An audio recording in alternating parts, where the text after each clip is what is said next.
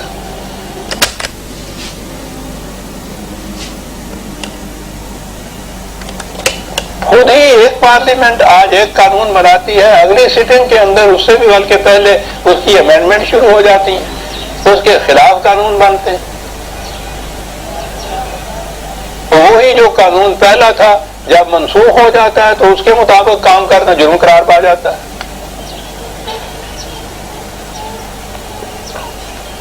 یہ کہ بنیادی طور پر فی الحقیقت جسے یہی الفاظ اس کے لیے آ سکتے ہیں کہ فی الواقعہ کون سی چیز بری ہے اور فی الواقعہ کون سی چیز اچھی ہے. یہ ہے عزیزان من جس کے لیے ایمان کی ضرورت ہے، جس کے لیے قرآن کی ضرورت ہے، جس کے لیے خدا کو ماننے کی ضرورت ہے. اس کے متعین کیے ہوئے بتائے ہوئے خیر کو خیر سمجھنا، اچھا نیکی کچھ بھی کہہ لیجئے گڈ، اس کے شر قرار دیے ہوئے کو شر سمجھنا، برائی سمجھنا، گناہ سمجھنا، جرم سمجھنا، کچھ بھی کہہ لیجئے، ایول کہہ لیجئے. یہ ہے جس کے لیے خدا پر ایمان کی ضرورت ہے، یہ ہے جس کے لیے اس کی کتاب پر ایمان کی ضرورت ہے کہ جس کو اس نے منفعت بخش یا خیر کہہ دیا ہے اس کے مطابق میں زندگی بسر کروں گا تو میرا بھلا ہوگا، انسانیت کا بھلا ہوگا. جسے اس نے شر کہہ دیا ہے اس کے مطابق کچھ نظام قائم ہوگا یا میں کچھ کروں گا، میری بھی تباہی ہوگی، انسانیت کی تباہی ہوگی. یہ ہے ایمان، یہ ہے ایمان کی ضرورت، یہ ہے خدا کی ضرورت. ورنہ خدا اس کا محتاج نہیں ہے کہ ہم اس کو خدا مانیں اور اس کی پرستش کرتے رہے تو وہ خدا بنا رہے، ہم یہ کرنا چھوڑ دیں تو وہ خدا ہی نہ رہے. یہ تو انسان کے اپنے لیے ہے. اور اگر خدا کو مانا جاتا ہے اور اس کرائٹیرین کو، اس معیار کو نہیں مانا جاتا کہ جسے اس نے خیر کہا ہے اسے میں خیر سمجھوں، جسے اس نے شر کہا ہے اسے میں شر سمجھوں، اگر یہ نہیں سمجھا جاتا تو خدا کے ماننے کے کچھ معنی نہیں ہیں.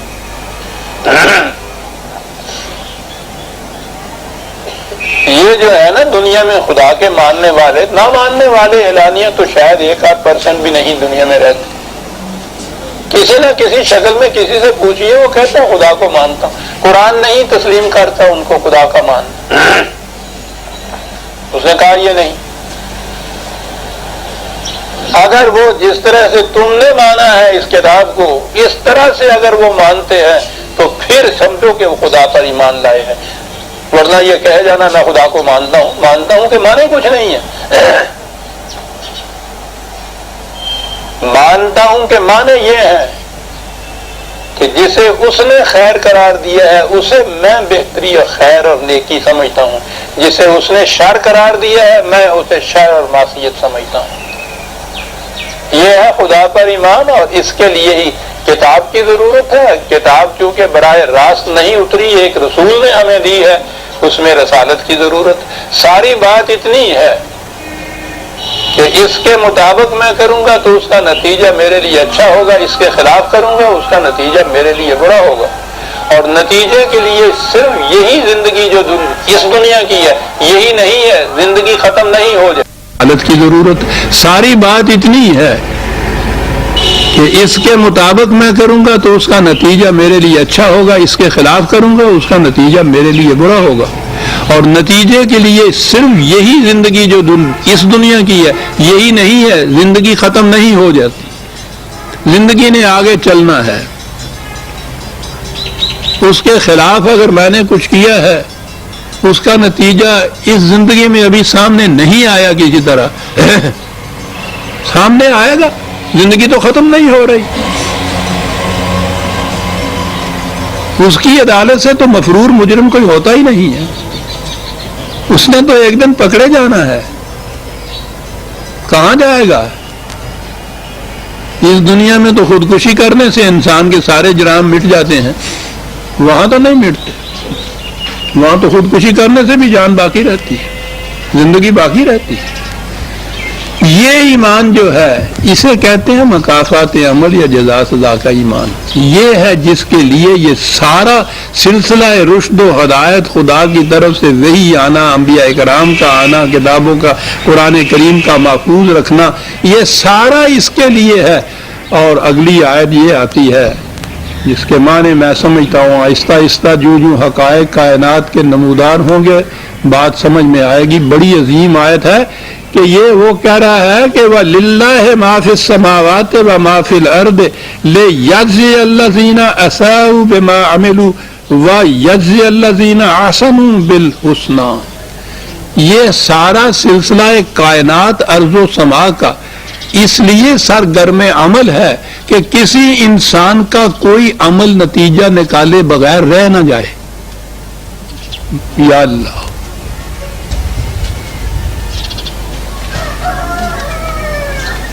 کہتے ہیں کہ خدا نے کائنات کو پیدا کیا تو اس کا مقصد کیا ہے؟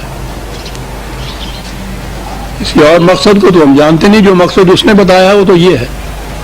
اب یہ کہ یہ مشینری جو اس کی کام ورک کر رہی ہے اس مقصد کے لیے یہ کس طرح سے یہ کام کر رہی ہے، ابھی انسانی علم کی گرفت میں زیادہ بات نہیں آئی۔ یہ ٹھیک ہے کہ اب بھی جرم کی شناخت میں یہ سرکمسٹانشل ایویڈنس یا فزیکل جتنی شہادتیں ہوتی ہیں، مجرم کا خون، اس کی انگلیوں کے نشانات، اس کے کپڑوں کی بو، یہ چیزیں جو ہیں یہ بھی جرم کے تعین میں بڑی مدد دے رہی ہیں، اور اس لائن کے اوپر بڑی تحقیق اور تفتیش ہو رہی ہے، دن بدن تحقیق ہو رہی ہے صاحب۔ یعنی وہ تو ابھی وہ بات آگے نہیں چلی، ابتدا ہوئی ہے کہ وہ تو دل کی دھڑکن سے بتا دیتے ہیں کہ یہ گواہ جھوٹ بولتا ہے یا سچ بولتا ہے۔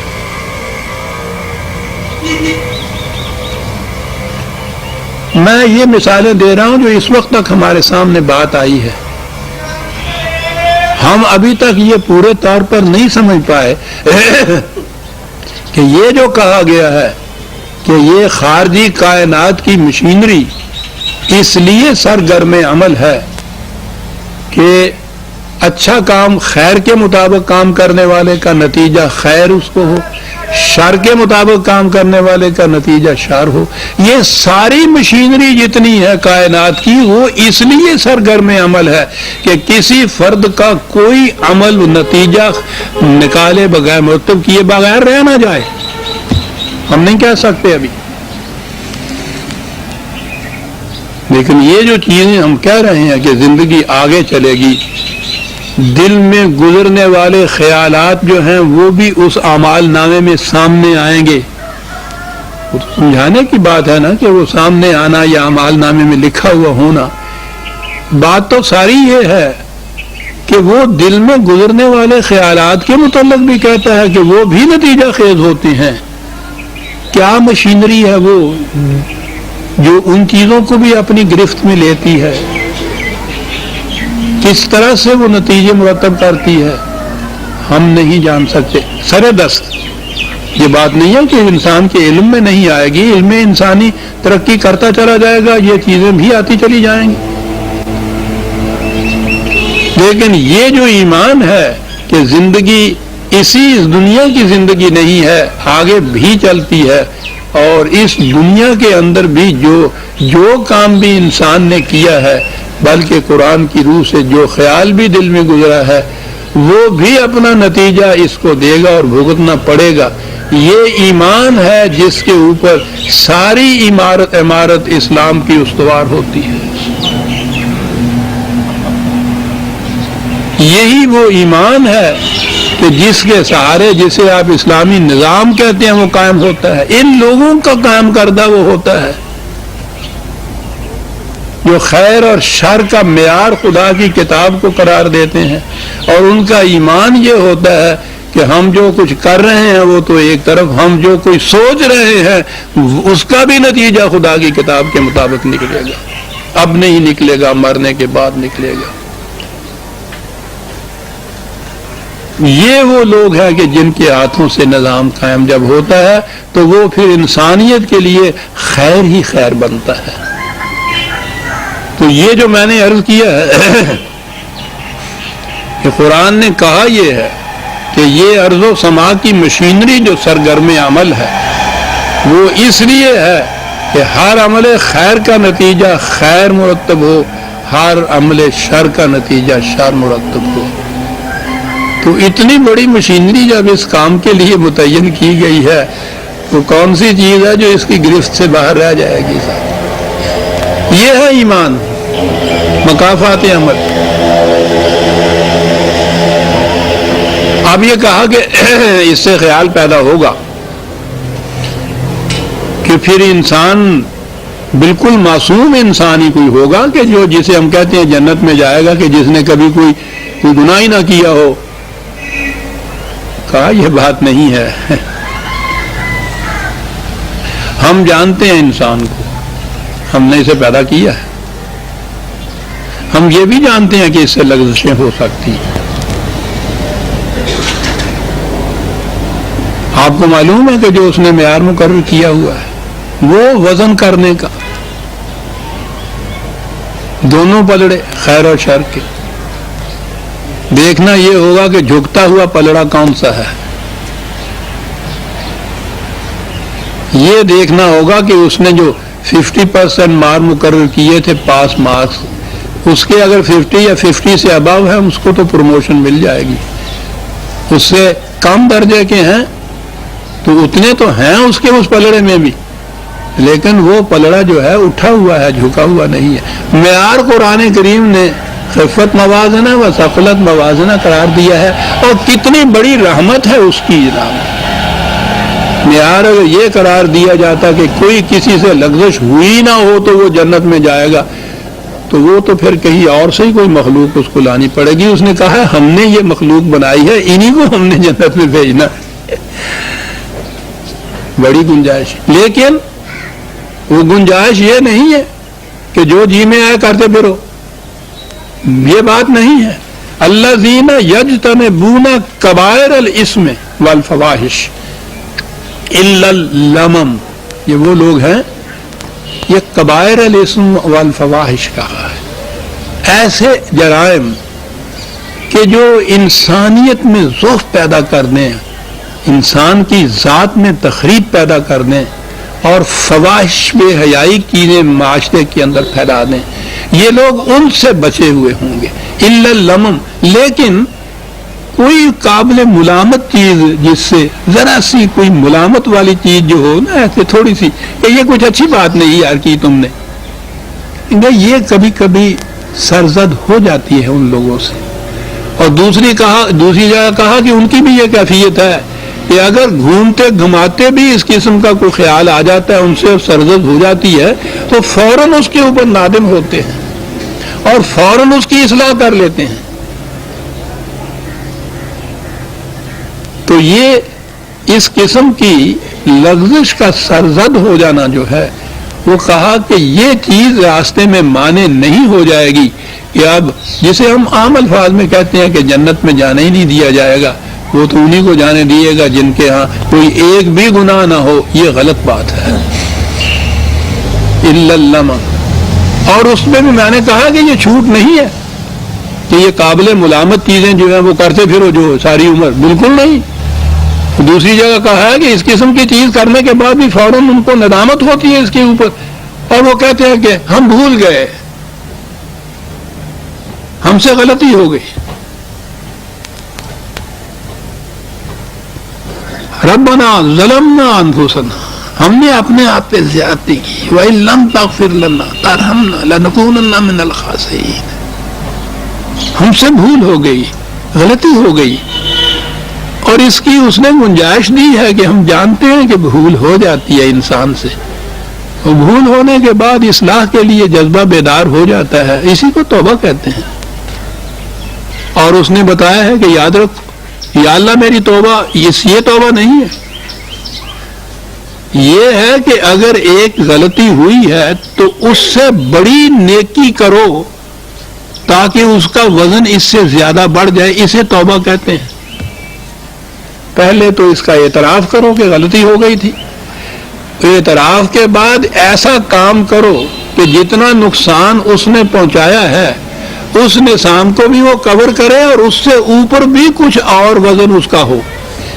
اتنا بڑا نیکی کا کام کرو تو پھر وہ توبہ ہوتی ہے. یہ 1000 دانے کی تسبیح پڑھنے سے توبہ نہیں ہوتی، عمل سے زندگی بنتی ہے، تسبیح کے دانوں سے نہیں بنتی. اور عمل کی بھی کیفیت یہ کہی کہ حسنات ہیں صرف جو سیئات کو مٹاتی ہیں، توبہ توبہ کہنے سے نہیں.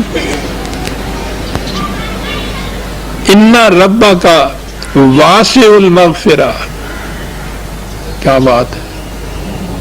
کہا کہ وہ یوں ہی پکڑ دھکڑ کر کے تمہیں بھٹی میں جھونکنا نہیں چاہتا، وہ تمہاری حفاظت چاہتا ہے. بہت اچھا، حفاظت چاہتا ہے، واسع، اور اس کے لیے بہت وسیع میدان اس نے چھوڑا ہوا ہے، تنگ نظر نہیں ہے. وہ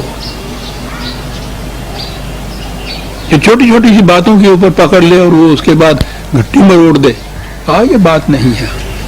مقصد ہمارا جو ہے تمہاری حفاظت ہے، وسیع ہے میدان بھی، اور اس کا طریقہ ہے یہ جو کچھ ہم نے بتایا ہے. هو عالم بكم اذ انشأكم من الارض واذ انتم اجنة في بطون امهاتكم. تم تو آج سامنے ہمارے ایک پیکر انسانیت کی طرح کھڑے ہو، ہم تو اس وقت سے تمہیں جانتے ہیں جب وہ بے جان مادے سے ابتدا ہوئی تھی، تمہاری زندگی کی جان سی، اس وقت سے تمہیں جانتے ہیں. ڈاڈا واقف ہے ہوتے ہیں، اس وقت سے جانتے ہیں. پھر ہم جانتے ہیں جب تم رحم مادر کے اندر جن حالات میں سے گزرے ہو اسے بھی ہم جانتے ہیں. تم ہماری مخلوق ہو، ہمارے بنائے ہوئے ہو. وہ خالق کو علم ہوتا ہے کہ یہ مخلوق جو ہم نے بنائی ہے اس میں کیا کیا چیزیں کمی کی رکھی ہوئی ہیں، کہاں کہاں کمزوری واقع ہوئی ہے، کہاں کہاں ہم جانتے ہیں. یہ اس لیے ہمارا معیار یہ نہیں ہے کہ معصوم ہو گئے تو جنت میں جاؤ گے، سوال ہی نہیں. ہم انسان کی خلق جہاں کہاں سے بات شروع کی ہے کہ جب اولی جرثومہ حیات کی نمود ہوئی ہے، پانی اور مٹی کے ملاپ سے زندگی کی نمود جس وقت ہوئی ہے اس وقت سے ہم جانتے ہیں تمہیں. اور جن ارتقائی منازل سے گزرے ہو ان تمام کو جانتے ہیں. رحم مادر میں تمہاری کیا گزری ہے اس کو بھی جانتے ہیں. یہ سائیکالوجی تو آج آئی ہے میدان کے اندر، وہ تو اس طرح کی بایولوجی سے آگے لے جاتا ہے بات. اور تحقیق ہو رہی ہے، جینس کی جو تحقیق اب ہو رہی ہے اس میں بھی یہ چیزیں آ رہی ہیں. بہرحال یہ تو علوم سائنس ہے، میں پھر نام لوں گا تو پھر مجھ پہ کفر کا فتویٰ لگ جائے گا.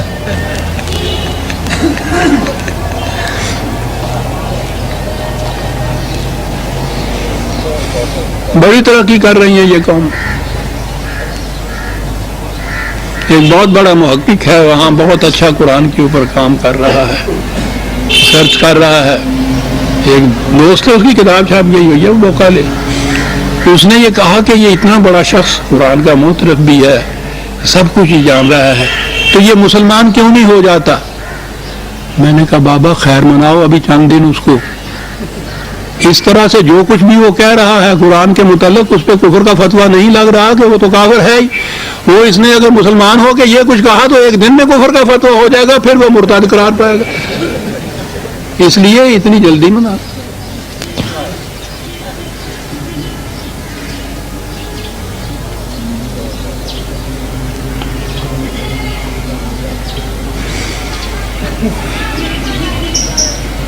یہ چیزیں ان اقوام میں آ رہی ہیں عزیزان مان کے رحم مادر کے اندر بچہ کن حالات سے گزر رہا ہے. وہ تو جو معافر کی میری بیٹیاں نطفے کے وقت سے معیار اب انہوں نے تحقیق کا شروع کر دیا ہے. کیا کیا چیزیں آتی ہیں، شکل و صورت ہی نہیں مانتی، بیہیویئر بھی مانتا ہے، اس سے کیریکٹر کی بنیادیں بنتی ہیں اس سے. یہ تو وہ لوگ جانتے ہیں کہ جو قرآن نے کہا ہے کہ اس دور سے، اس وقت سے جب زندگی کی اولی نمود ہوئی اور وہاں سے تم نے مختلف ارتقاء منا رہی تھا کہ رحم مادر میں آئے، پھر بچپن کی حیثیت سے آئے، ہم جانتے ہیں کہ تمہاری ترکیب میں کیا کیا چیزیں ہیں۔ یہ علوم ان لوگوں کے ہیں، وہ وہاں سے چلے ہوئے ہیں۔ اور جیسا کہ میں نے ابھی عرض کیا، غنیمت تھا کہ ابھی وہ جلدی نہیں کر رہے، جیسا میں نے ابھی عرض کیا تھا کہ اس کو چند دن کے لیے اور تحقیق کر لینے دو۔ کیا کہتا ہے وہ ناطق؟ کیوں مرے جاتے ہو ناطق؟ ابھی جلدی کیا ہے؟ تم نے ہونا ہو تو کھا پی کے مسلمان ہونا۔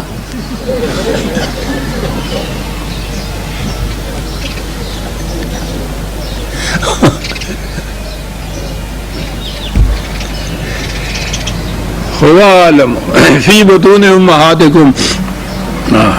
ایک صاحب مجھے 5 منٹ دے دیں گے، پہلے میں نے دیر سے شروع کیا ہے۔ کہا کہ جب صورت یہ ہے، اب بڑی عجیب آیت آ رہی، کہا فلا تزکوا انفسکم هو اعلم بمن اتقى۔ اپنے متعلق یوں ہی نہ خیال کر لیا کرو کہ ہم بہت بڑے روحانی بزرگ بن گئے ہیں جناب، خود ہی پاک باز نہ بن جایا کرو دل کے اندر، خود ہی اس فریب میں مبتلا نہ ہو جایا کرو۔ کچھ خود مبتلا ہوتے ہیں، کچھ پیران نہ پرند مریداں پر آنند ہوتا ہے، وہ ساتھ والے جو ہیں وہ کہتے ہیں صاحب کیا بات ہے حضرت صاحب، اللہ اکبر، ہم نے تو کبھی دیکھا سنا نہیں ہے جو کچھ آپ نے کر کے دکھا دیا، اور اس کو فریب میں رکھ۔ کہا کہ اپنے آپ کو فریب میں مت رکھو، اپنے متعلق معیار یہی ہے، ہوا عالم بمن اتقى، اس کے معیار کے اوپر پرکھ کے دیکھو کہ کس حد تک تمہارا یہ تزکیہ، یہ لفظ تزکیہ جو ہے اس کی بھی عجیب صورت ہے۔ یہ جتنا تصوف آپ کا ہے وہ تزکیہ نفس کرتا ہے، وہ ہمارا بھی ہوا بھگت رہے ہیں آج تک وہ بیماریاں۔ ہاں جی، ہر چیز کی ترک دنیا، 40 دن کے بعد اتنا ٹکڑا کھانے کو، وہ سانس صاف لینے کے لیے کوٹڑی نہیں ملتی تھی۔ تزکیہ نفس ہو رہا ہے، ہر چیز کو چھوڑ کے چلے جا رہے ہیں۔ قرآن کریم نے یہ چیز کہی تھی، تزکیہ، ذکر، یہ ساری اصطلاحات انہوں نے اپنے یہاں لے لی۔ وہ اسلام میں یہ یوں ہی رکھی گئی تھی، اصل میں چیز تو یہ وہاں تصوف کی تھی، انہوں نے لے لی ساری۔ تزکیہ نفس ہو رہا، مزکی بن رہے ہیں سب، اپنے آپ میں ہی مست ہوتے ہیں، اور ایک ہلکا گرد ہوتا ہے ان کے، وہ نکلنے نہیں دیتا اس قسم کی خود فریبی سے۔ یہ بڑا برا جال ہوتا ہے، ہم تو پھنسے ہوئے تھے۔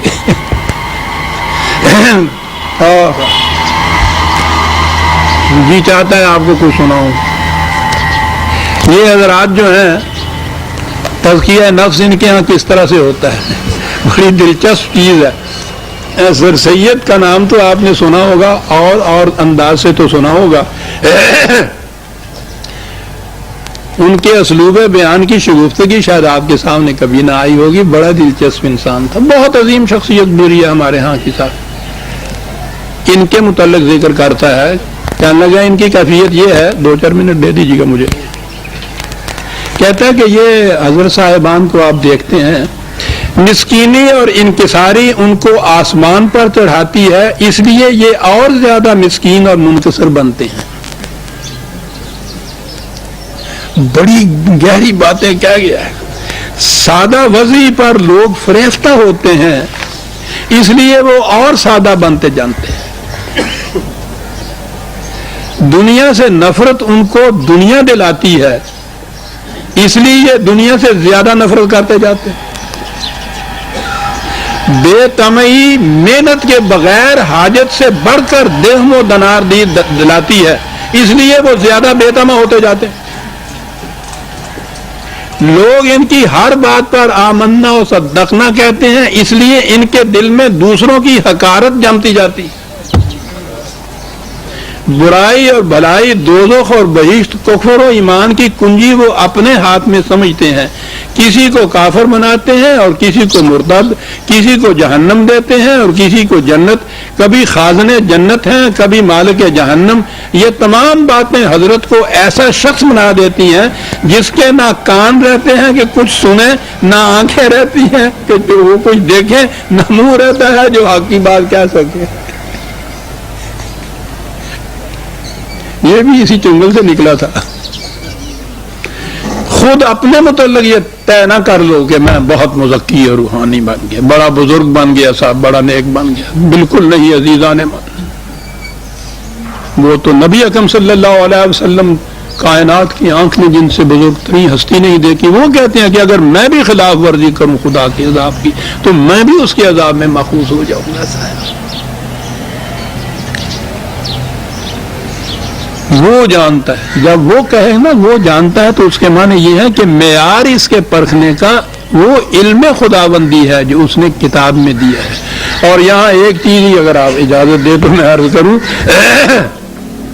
اس نے تزکیہ کا ایک ہی معیار دیا تھا. یہ جتنے مزکی حضرات ہوتے ہیں ان کا تو آپ کو معلوم ہے کہ یہ خود نہیں کچھ کمائی کرتے، دوسروں کی کمائی پہ ہوتے ہیں نا. یہ لاتے ہیں لوگ، ان کی قبروں پہ اتنا کچھ لا کے دیتے ہیں، اور زندگی میں تو پوچھو نہیں کتنا. یہ خود نہیں کچھ کمائی کرتے. قرآن کریم میں تزکیہ کے متعلق ایک معیار دیا، وہ تو کہا ہے نا کہ ہم سے پوچھو کہ مزکی کون ہوتا ہے، تزکیہ کس کو حاصل ہوتا ہے. کہتا الذی یؤتی مالہ یتزکا 92/80 92/18. وہ شخص جو جان مار کے محنت کرتا ہے، اپنی محنت کی کمائی محتاجوں کو دے دیتا ہے، یہ ہے جو بزرگ ہے.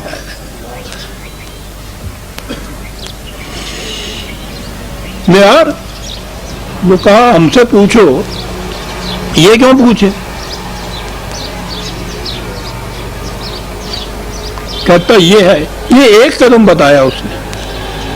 مزاقی بننا ہے تو پہلے بات یہ ہے اپنے لیے اتنا ہی رکھو، محنت کرو، اور اپنی محنت کی کمائی جو ہے وہ دو دوسروں کو محتاجی کے لیے. یہ ہے قدم اول تزکیہ کا. اس سے ہوتا ہے. کوئی حضرت صاحب آپ نے دیکھا ہے کہ کمائی کر رہے ہوں، کمائی کر کے دوسروں کو دے رہے ہیں، دوسرے کمائی کرتے ہیں ان کے لیے اور لا کے ڈھیر کرتے ہیں. ایسا تو قرآن نے تو یہ کہا تھا ہوا عالم بمن اتقا. سورہ النجم کی آیت 32 تک آ گئے ہم عزیزان من. 33ویں آیت سے آئندہ لیں گے. ربنا تقبل منا انک انت السمیع العلیم. شکریہ.